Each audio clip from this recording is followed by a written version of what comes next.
solving part of IMAT 2025.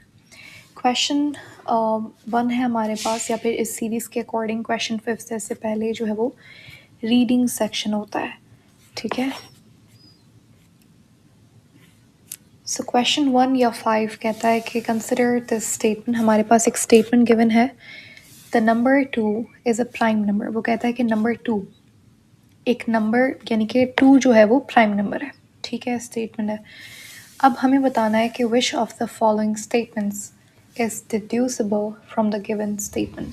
यहाँ जितनी भी स्टेटमेंट्स आपको ऑप्शन में गिवन है उनमें से कौन सी स्टेटमेंट इसको जस्टिफाई करती है, ठीक है। कौन सा ऑप्शन गिवन स्टेटमेंट को जस्टिफाई करता है।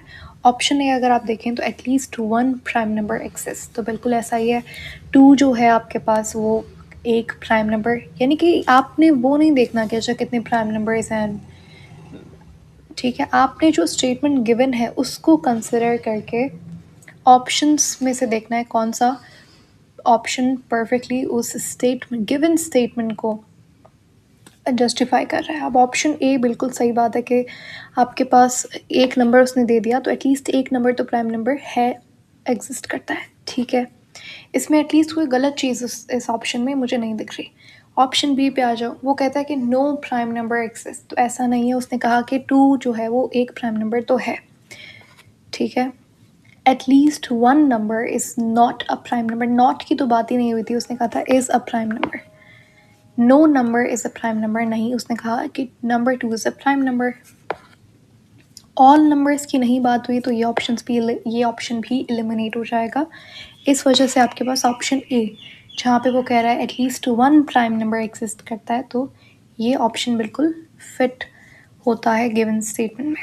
क्वेश्चन 6 है आपके पास इसी तरीके से, फ्रॉम द गिवन स्टेटमेंट। आसान सा सवाल है, इफ़ टुडे सैटरडे, अगर वो कहता है आज सैटरडे है, then I am a philosopher, यानी कि ये जो बात इन्होंने कही है कि अगर सैटरडे है तो इसका मतलब ये कि मैं फ़िलोसोफर हूँ, ठीक है। तो ये दोनों जो बातें हैं इनको इक्वेट कर दिया, ठीक है, कि Saturday is equal to philosopher.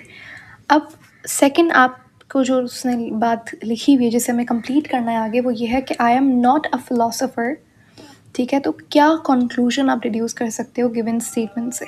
I am not a philosopher, यानी कि अगर फिलोसोफर नहीं है तो इसका मतलब सैटरडे नहीं होगा, क्योंकि फर्स्ट स्टेटमेंट में तो यही था ना कि हमने सैटरडे को इक्वेट कर दिया फिलोसोफर के साथ। जब फिलोसोफर नहीं है तो सैटरडे नहीं होगा। क्या कंक्लूजन, यही कंक्लूजन निकलेगा आपके पास। तो ऑप्शन ए में यही कह रहा है कि today is not Saturday possible, ठीक है। टुडे इज़ सैटरडे तो ये नहीं है, क्योंकि अगर सैटरडे होता तो वो आई एम फिलोसोफर वाली बात आ जाती। टुडे इज़ फ्राइडे, फ्राइडे की नहीं बात की गई यहाँ पे। I am a philosopher do not fits here, none of the other choices is correct. Option A जो है वो हमारे पास सही जवाब है, ठीक है, simple. Then we have question 7। अच्छा, ये आपके पास यहाँ पे कुछ नाम आपको दे दिया, हम इसे A B C D consider कर लेते हैं टाइम बचाने के लिए। Are dining at the same square table, there are 4 people, ठीक है, और they are dining at the same square table. चलो एक हमारे पास स्क्वायर टेबल है, ये आ गई स्क्वायर टेबल, ठीक है। Each seated on one side of the table, यानी कि हर बंदा जो है वो एक साइड, ये जो डॉट है बेसिकली ये मैं, दिस इज़ फॉर पर्सन, इन लोगों के लिए ये डॉट से मैं रिप्रेजेंट कर रही हूँ यहाँ पे ए बी सी डी, ठीक है। फिर वो कहता है कि अब हर एक इंसान जो है वो एक साइड ऑफ द टेबल पे है, इसीलिए मैंने यहाँ पे हर साइड पे एक बंदा यहाँ पे बनाया हुआ है, ठीक है।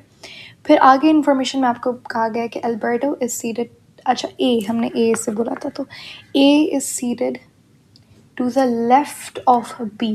अब यहाँ पे आप सिंपल सी ट्रिक है, आप क्या करेंगे समझ लो, ये आपके पास पहला जो स्टेटमेंट हमें दिया गया है वो ये है कि A is seated to the left of B. समझ लेते हैं, ये आपके पास है ए, ठीक है, ये है इसका राइट और ये है इसका लेफ्ट, सही है।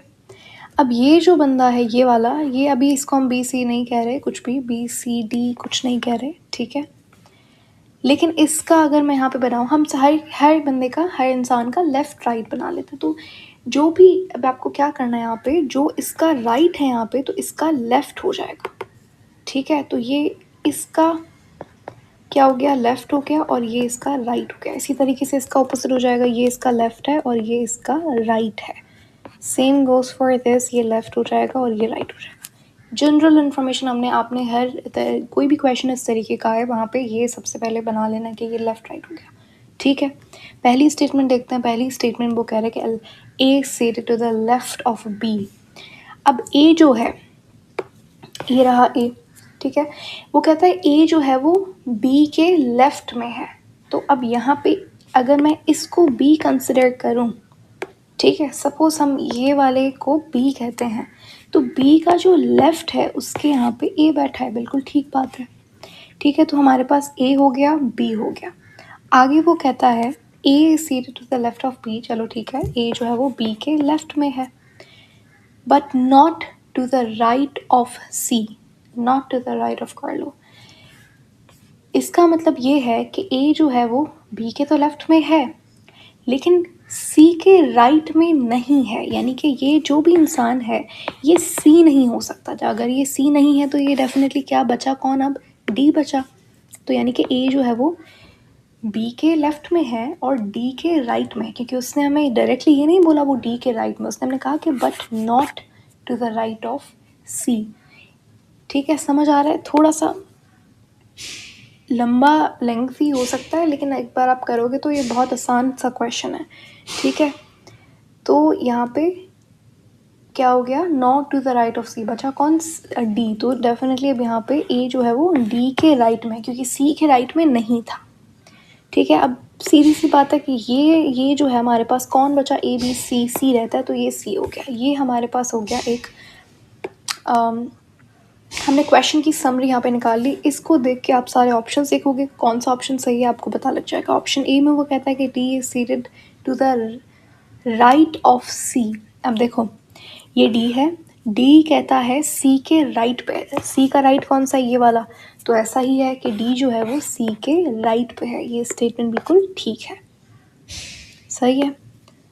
उसके बाद है option B, C is seated across from B. Across का मतलब क्या है, अक्रॉस का मतलब है ऑपोजिट। जो आप जैसे फॉर एग्जांपल मैं ये कह सकती हूँ ए के अक्रॉस जो है सी है और बी के अक्रॉस कौन है, डी है। ठीक है, ये अक्रॉस का मतलब ये होता है। वो कह रहा है कि सी के अक्रॉस कौन है, बी है। तो सी के अक्रॉस बी नहीं, ए है। ठीक है, तो ये ऑप्शन गलत हो जाएगा। D is seated to the right of B, यानी कि डी जो है, डी कहाँ है, ये रहा। डी किसके राइट में है, डी सी के राइट में है। ठीक है, अच्छा नहीं, उसने लेफ्ट का पूछा, तो डी किसके लेफ्ट में है, डी ए के लेफ्ट में है। तो इसने बी कहा है, तो बी तो नहीं होगा, ये ऑप्शन भी गलत हो जाएगा। A seated to the left of C, A किसके लेफ्ट में है, ए बी के लेफ्ट में है, तो ये ऑप्शन भी गलत है। B is seated across A, B के अक्रॉस डी है, ए नहीं है, तो ये ऑप्शन भी गलत हो जाएगा। Option A is the right option. ठीक है, क्वेश्चन 8 है हमारे पास।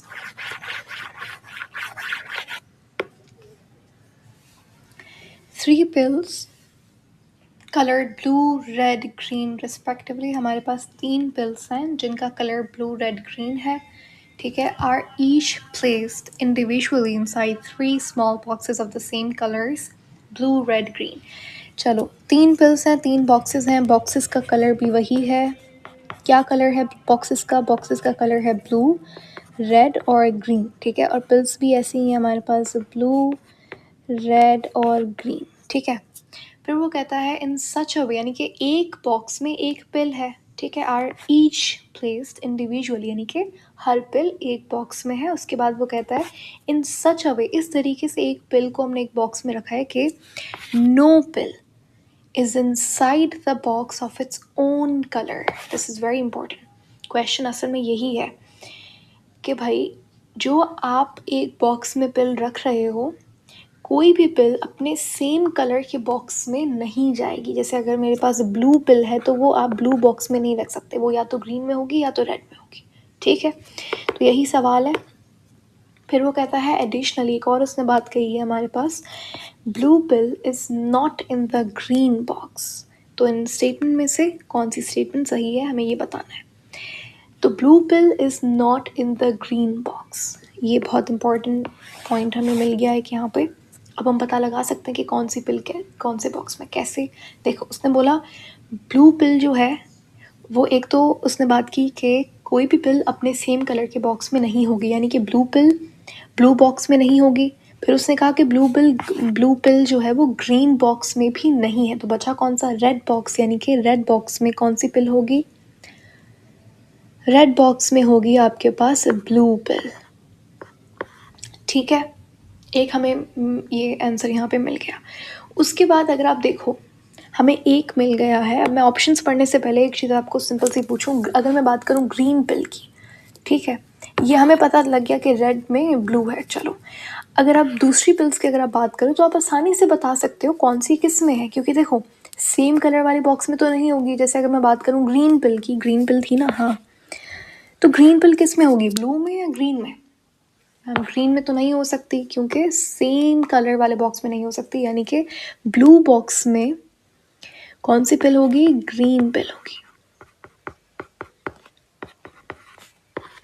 ठीक है, तो ब्लू बॉक्स में ग्रीन पिल, रेड बॉक्स में ब्लू पिल, तो ग्रीन बॉक्स में बची कौन सी आपके पास, रेड पिल।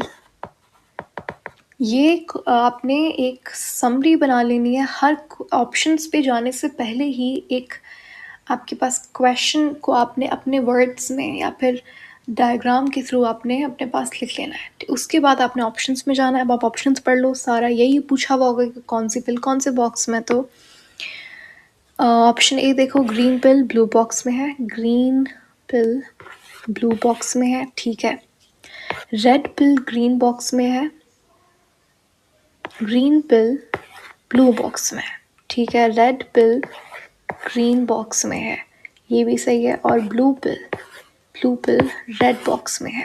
ओके, ये ऑप्शन मुझे बिल्कुल ठीक लग रहा है, लेकिन आप दूसरे ऑप्शंस भी पढ़ोगे तो वो सब गलत होंगे, क्योंकि देख लेते हैं, ग्रीन पिल ब्लू बॉक्स में है, ग्रीन पिल ब्लू बॉक्स में, ठीक है, यहाँ तक तो बात सही है। उसके बाद रेड पिल ब्लू बॉक्स में, रेड पिल ग्रीन बॉक्स में, तो ये गलत हो गया, ठीक है। इसी तरीके से ब्लू पिल ग्रीन बॉक्स में है, तो ब्लू पिल ग्रीन बॉक्स में नहीं, रेड बॉक्स में है, तो ये भी गलत हो गया। The red pill is in the blue box, red pill green box में है, wrong. Blue pill blue box में है, नहीं, तो ऑप्शन ए बिल्कुल सही जवाब है यहाँ पे। फिर आता है क्वेश्चन 9 पे। इतनी कितने क्वेश्चन थे ये आपके पास, 5 क्वेश्चन थे, 5 question for logical reasoning and problem solving. इससे पहले ये वाला पार्ट था कौन सा, reading skills and knowledge. So let's start. हाँ जी, क्वेश्चन 9 है। अच्छा, if you haven't checked out bio और केमिस्ट्री वाला पोर्शन इसी पेपर का, तो आप वो भी देख सकते हैं। Okay, well, the question is, at this moment an analog clock is showing exactly 3 p.m. आपके पास एक क्लॉक है, ठीक है, उसमें बज रहे हैं क्या, 3, ठीक है, 3 p.m. ठीक है।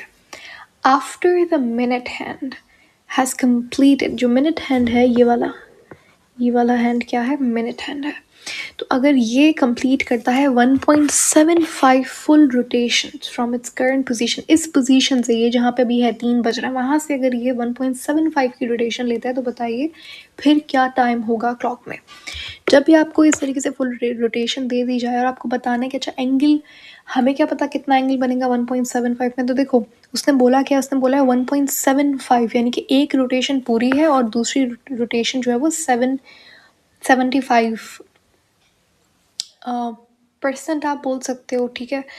अच्छा, अगर आपको एंगल निकालना है इस तरीके की रोटेशन आपको दी जाए, तो आप मल्टीप्लाई करो किससे, 360 डिग्री से, ठीक है, क्योंकि पूरा जो आपके पास एक रोटेशन है वो 360 के इक्वल है। ये एंगल आ जाएगा 630 डिग्रीज, ठीक है, 630।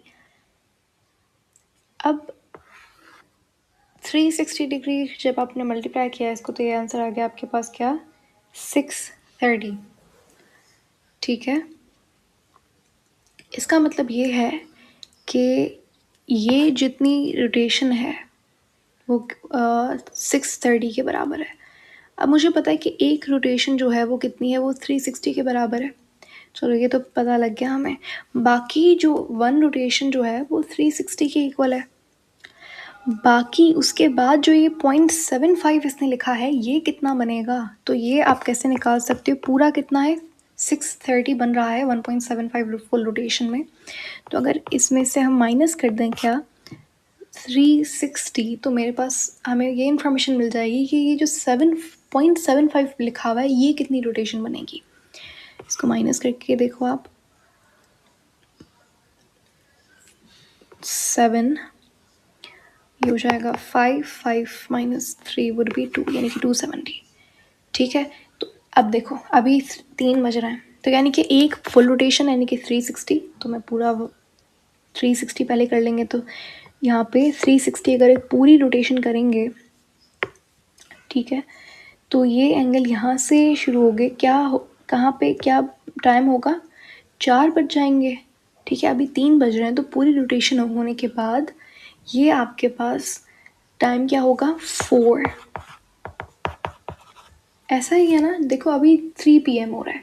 पूरी रोटेशन अगर होती है क्लॉक में तो 1 घंटा आगे चला गया। पूरी रोटेशन का मतलब यही होता है। तो 4 बज गए अभी। उसके बाद देखो पॉइंट यहाँ तक तो समझ आ गया। अगर वो कहता कि 1 फुल रोटेशन है तो 4 बज जाते, लेकिन उसने बोला 1.75 है। इसका मतलब क्या है कि 270 डिग्रीज जो है अभी आपको और इस मिनट हैंड को और मूव करवाना है। अब देखो अभी यहाँ पे क्या हो रखे हैं? 4 PM।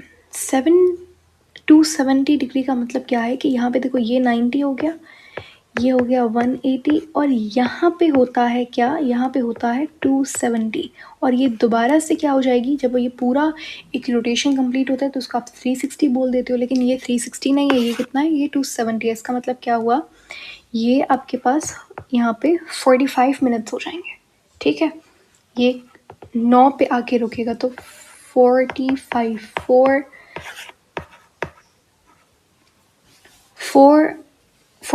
ये टाइम हो रहा होगा क्लॉक में। आई होप ये क्वेश्चन समझ आया। इसको मैं दोबारा से रिपीट कर देती हूँ। देखो एक आपके पास क्लॉक है, उसमें 3 PM हो रखे हैं। ठीक है, मिनट हैंड जो है वो 1.75 फुल रोटेशन कंप्लीट करता है। इसको डिग्री में कन्वर्ट करने के लिए आप इसे मल्टीप्लाई करवा दोगे 360 से, क्योंकि एक फुल रोटेशन में 360 डिग्रीज होता है।